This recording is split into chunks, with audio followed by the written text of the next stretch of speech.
جب بیوی اپنے خامد سے علیحدگی لے اور عدالت کے ذریعے جو علیحدگی لیتے ہیں، جس کو عام طور پر خلا کے نام سے جانا جاتا ہے، تو کیا یہ خلا درست ہے؟ ایک بات. پھر اس کے بعد کیا اگر وہ عورت اسی خامد سے، یعنی جو اس کا سابقہ خامد تھا اب نہیں ہے، صلح کرنی چاہتی ہے تو کیا ایسا ممکن ہے؟ تو محترم سامعین، اس حوالے سے عرض یہ ہے کہ خلا جو ہے وہ فسخ نکاح ہوتا ہے، یعنی کہیں کہ یہ ایک طلاق کے حکم میں آ جاتا ہے. اس میں یہ ہے کہ عورت اپنے میاں کے اوپر اعتراضات لگاتی ہے کہ ان خامیوں کی موجودگی میں یا ان اعتراضات کی موجودگی میں وہ اس مرد کے ساتھ نہیں رہ سکتی. اعتراضات ریز کرتی ہے، اٹھاتی ہے.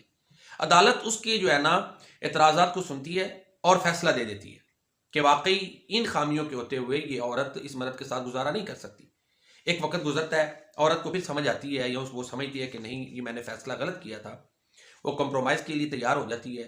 تو اس شکل میں کہ آپ دوبارہ وہ اس کی ساتھ اپنا جو ہے نا وہ عقد اور نکاح قائم کروا سکتی ہے، کر سکتی ہے. اس حوالے سے یہ ہے کہ نئی شرائط کے ساتھ نیا نکاح اسی مرد کے ساتھ اس کا ہو سکتا ہے.